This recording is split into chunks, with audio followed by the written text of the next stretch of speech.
Here's the audience. Here's the cue card.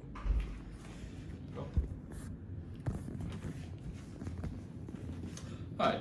So we all know about LCD and OLED displays. We are surrounded by them every day, from your phone to your monitor, TV, etc. But not many people know about a very different type of display, e-ink. So what is an e-ink display and how does it work? So e-ink comprises of tiny microparticles about the width of the human hair, which have black and white charged pigments inside, suspended in a liquid layer between two electrodes. And now, depending on how you apply the charge, the pigments can rearrange themselves to create the black and white image on the screen. Now this gives e-ink very unique, let's say, applications. So the most common implementation can be seen as e-readers. For example, Amazon's Kindle. Now, e-ink is good for e-readers because of three main things. One, they provide a very close feel and look to real books. Number two, because they only require energy when they're changing state, they are very energy efficient. So they can provide you battery life for weeks. And number three, e-ink displays are not backlit, but reflective. So you don't need any additional light if you have daylight. So again, providing a very paper-like experience.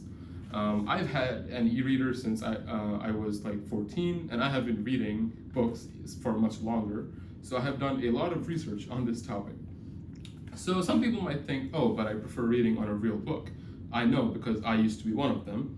So what about a comparison between e-ink and real books?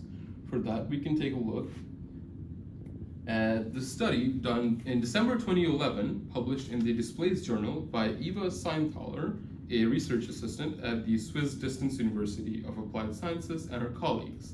According to the study, they found out that e-ink and printed books provide very similar reading experiences based on measuring people's eye movements. In fact, the e-ink had the least fixation duration. That means people were the most efficient in absorbing the information on actually e-ink displays. That's okay. But then you might think, oh, but what if my LCD or OLED display on my phone might provide a better experience or better clarity?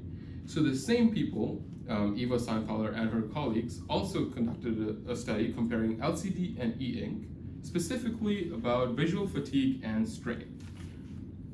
So they had a group of people read the same paragraphs on e-ink displays and then an iPad with an LCD display, and then conducted a questionnaire and several tasks comparing just how they did between the two. So as you can see in the graph, for both the devices, the visual fatigue did indeed go up. And this is just the experimental layout. So they have reading 1, task 1, reading 2, task 2, and so on. But after doing the analysis, they actually found that there is no statistically significant difference between an LCD and an e-ink display in terms of visual strain. It's actually just the picture quality which matters. So not only is e-ink the same as paper and not just as good as a reading experience as LCD, it actually might be better for your eye health.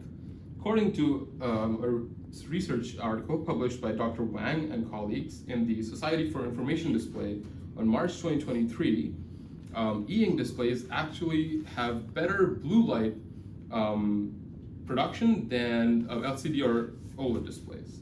So they measured the reactive oxidative species after a long time of exposure on both the displays, and they found out that e-ink displays actually accumulate this 2 to 3 times slower than LCD or OLED displays. So it is actually better for your visual health. So these were everything about e-readers, but that's not the only use of e-ink. So you can see in this graph, there are many different applications in which e-ink displays are actually already used, and because of how power efficient it is, even the most energy consuming thing, the smart windows, only consume less than 15 watts of power. Another use can be as signage. So there was a comparison done with OLED displays for train signs by Vivek Suresh Babu and his colleagues at the University of Warwick.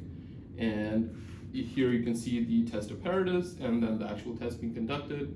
And a lot of people actually preferred the e-ink display, saying that it was more contrasting and that they liked the text popping up on it more.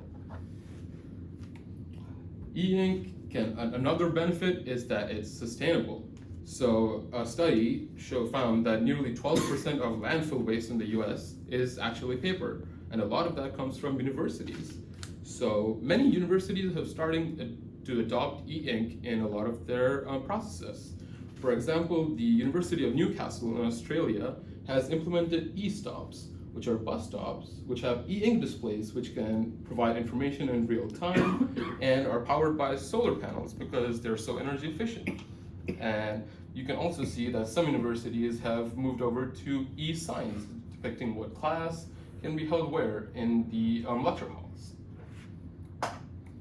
If you want a more exciting example, you can look at the BMW iVision D. This is a concept car revealed at the CES, or Consumer Electronics Show in 2023 by BMW. It's covered with 240 independent color e-ink panels, which can give it full color changing capabilities. For example, these are all the same car, and these are only like 3 examples, but there are an infinite possibilities of what designs you can achieve. And these BMW project lead Stella Clark also said that it's not only cosmetic, but it can be used for emergency situations. So if, like she said, if the whole car flashes red and white, that's much more visible than just 2 lights flashing. So in summary, e-ink displays worked with charged microcapsules. They are very efficient and have a real paper-like feel. They provide better health for your eyes than backlit screens. They are ecological because they save paper, and color e-ink can be used in cars and other applications to give you really cool features. Thank you.